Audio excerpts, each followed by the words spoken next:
मायदों की बात कर, मसला जहां जमहूरियत वीक और भाई साहब पीपल्स पार्टी ने मुशर्रफ को गार्ड ऑफ ऑनर दिया और कहा कि जी ये कहते हैं नवाज शरीफ साहब कि जी 3 नवंबर के इकदाम को इंडेमनिटी देनी है, क्योंकि एक बाकायदा तौर पर डील है मुशर्रफ साहब को इंडेमनिटी नहीं दी नवाज शरीफ साहब ने पार्लियामेंट में। 3 नवंबर के इकदाम को इंडेमनिटी पार्लियामेंट में नहीं दी, तो नवाज शरीफ साहब आपको अलग नजर आते हैं। ये तो अच्छी बात है ना, ये तो अच्छी बात है। इसके अंदर एमक्यूएम ने भी नहीं दी, वो भी उनकी अलाई थी, है ना। तो आर्गुमेंट नहीं है ये कि ये कौन किसके अंदरून खाना क्या बातें हो रही हैं। तो मुझे तो ये लग रहा है कि तमाशा देखा जा रहा है, मुल्क के हालात खराब हैं और मैंने इनसे उम्मीद बांधी। मैं तो आपके प्रोग्राम, बहुत सारे प्रोग्रामों में वाकिफ हूं कि प्राइवेटली भी मैं इनसे ये रिक्वेस्ट करता रहा हूं कि हालात खराब हैं, शो योर स्पाइन, मगर वो स्पाइन नजर नहीं आ रही मुझे। एक ब्रेक में प्रोग्राम में शामिल, ब्रेक पर जाने से पहले एक चैलेंज हो गया था।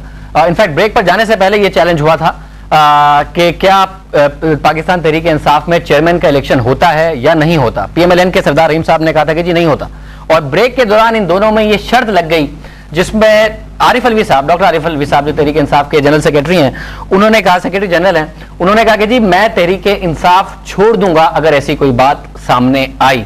पीएमएलएन के सरदार रहीम साहब ने कहा मैं पीएमएलएन नहीं छोड़ूंगा अगर ऐसी कोई बात सामने आई, बट उन्होंने डॉक्टर आरिफ अलवी साहब की जो शर्त है उसको एक्सेप्ट कर ली थी। जो डॉक्यूमेंट्स इस वक्त मेरे पास मौजूद है, ब्रेक अनफॉर्चुनेटली हमारा बड़ा हो गया जिस वजह से office bearers of the members of the organisation, हर ऑर्गेनाइजेशन का प्राइमरी ऑर्गेनाइजेशन होगी, उसका प्रेसिडेंट इलेक्ट होगा, प्रोविंशियल ऑर्गेनाइजेशंस होंगी, इलेक्ट होंगे सारे के सारे president, vice president, senior vice president, तमाम चीजें होंगी, डिविजनल ऑर्गेनाइजेशंस होंगी, उनके प्रेसिडेंट वगैरह सब चीजें इलेक्ट होंगी, पावर है जी चेयरमैन के बड़े अच्छे खासे किस्म के।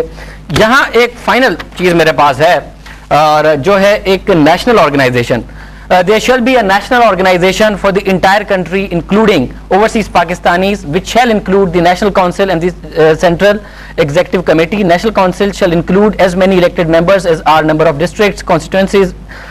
The National Council shall elect the following office bearers: Chairman, Senior Vice President, 4 Vice Presidents of each province, Secretary General, provided that President of the Women Wing shall be ex office and all that.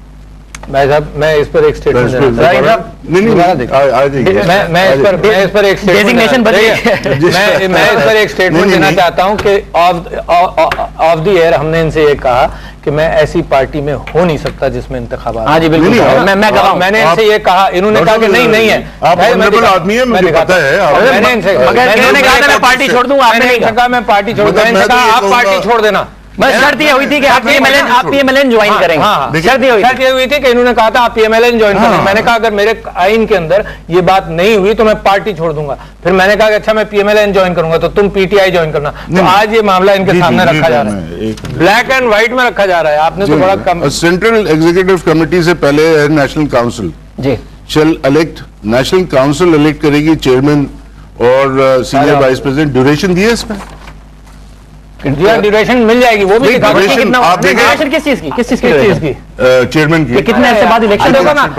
ये बहस, यही मैं कह रहा हूँ, ये बहस नहीं है, नहीं ये बहस गलत है। देखो ये बहस गलत है। एक चैलेंज कमजोर, आपने कहा था कि इलेक्शन कभी होगा ही नहीं, चेयरमैन के इलेक्शन का कोई तरीकेकार नहीं है, लेकिन चेयरमैन का इलेक्शन है। कहीं से तो शुरू होती है ना कहानी।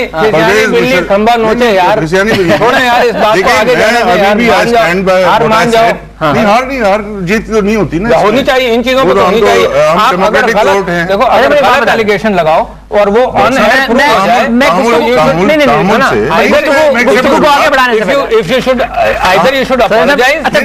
मैं एक तामुल से एक बात अगर मेरी सुन ले, नहीं पहले अपोलोजाइज नहीं, मगर गुफ्तगू आगे बढ़ाने से पहले ये मुझे बता दीजिए, बड़ी जम्मा हो गए डॉक्टर साहब को पीएमएलएन में शामिल होने की जरूरत नहीं है, क्योंकि शर्त हो गई थी ना आपके ब्रेक में, ये डॉक्टर साहब को पीएमएलएन में शामिल होना बुनियाद पे कोई किसी पार्टी में आपने ये शर्त उनसे ली, आपने शर्त लगाई थी उन पर, मैं गवाह हूं अब। आप कहें तो मैं कैमरामैन को बुला देता हूं कि आपने शर्त लगाई थी। मजाक के हवाले से एक बात हो रही थी। नहीं देखो इतना बड़ा एलिगेशन यार, ये मजाक कैसे हो सकता है? अच्छा बड़ी जम्मा हो गए डॉक्टर रवि साहब, बड़ी जम्मा आर्गुमेंट खत्म नहीं हुआ ना सर। देखिए मैंने आपको कहा था कि जो इनका ओरिजिनल कॉन्स्टिट्यूशन है उसमें चेयरमैन के इलेक्शन का प्रोसीजर नहीं है। परवेज मुशर्रफ साहब की जब वो आया, ऑर्डिनेंस आया कि पॉलिटिकल पार्टीज में इलेक्शन होना चाहिए, वो इन्होंने निकाल दिया। फिर नहीं निकाल दिया, जो इन्होंने निकाला, सारी पार्टियों ने मिलकर कंसेंसस, तो इलेक्शन नहीं कराओगे, पार्टी में इलेक्शन नहीं कराओगे तो कैसी जमहूरियत? सारी जमातें जो पार्लियामेंट में रिप्रेजेंट है वो जमहूरियत खुद नहीं चाहती। यही तो हमारा एलिगेशन है जो पीएमएलएन के खिलाफ हम हैं। तो ये भी कि पार्टी इलेक्शन क्यों खत्म? लास्ट इलेक्शन पीएमएलएन के खिलाफ क्यों भाई? हमारा एक पहला इलेक्शन 97 में हुआ, दूसरा इलेक्शन 2006 या 2007 में हुआ था, तीसरा इलेक्शन 18वीं तरमीम से इलेक्शन आपका 9 साल बाद हुआ था। नहीं, 2007 में, बल्कि 3 हुए होंगे, मुझे एग्जैक्ट डेट्स नहीं याद। आप सेक्रेटरी जनरल हैं, मैं सेक्रेटरी जनरल अभी हूं और अभी करा रहा हूं इनसे। और ये आइन बनाने में भी मैंने सुना है आपका बड़ा किरदार है। 10 नाम है, उनमें मेरा नाम भी है, मेराज मोहम्मद खान साहब का नाम है, आमिद खान साहब का नाम है। बड़े 2003 से पहले कब हुआ था इलेक्शन? जब पार्टी बनी थी ना, या आप वैसे माजरत के साथ कोई 1 साल से नवाज शरीफ साहब पार्टी की रिस्ट्रक्चरिंग की बुनियाद पर 8-10 बंदों से आपकी पूरी पार्टी चला रहे हैं, ऐसा ही है ना?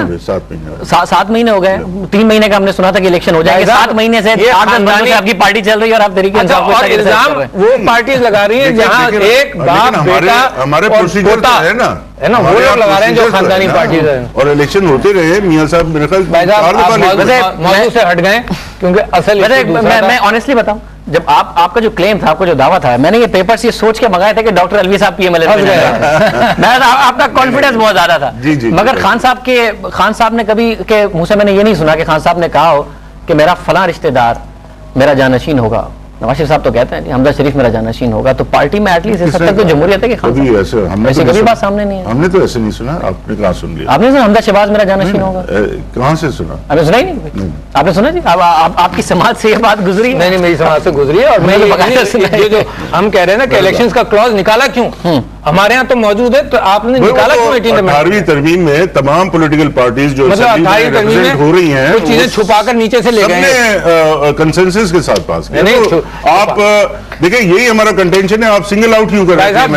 जो पिच क्या एजेंडा है, जो पिच आपने सेलेक्ट की, उसके हमने खेल कर आपको सरदार साहब, डॉक्टर आरिफ अलवी साहब, बहुत शुक्रिया आपने हमें शो में ज्वाइन किया। नाज़रीन, गुफ्तगू का आगाज हुआ था इस बात से कि क्यों इमरान खान साहब जो है इतने आजकल पीएमएलएन पर हमले कर रहे हैं। वो गुफ्तगू तो अपनी जगह पर रही, काफी कुछ हमने बात भी की, बट दरमियान में एक चैलेंज हो गया मेरे प्रोग्राम में, जो कि सरदार रहीम साहब ने किया कि इस पार्टी में चेयरमैन का इलेक्शन नहीं होता। जो डॉक्यूमेंट मेरे पास मौजूद है, इसके मुताबिक चेयरमैन का इलेक्शन पाकिस्तान तहरीक इंसाफ में होता है।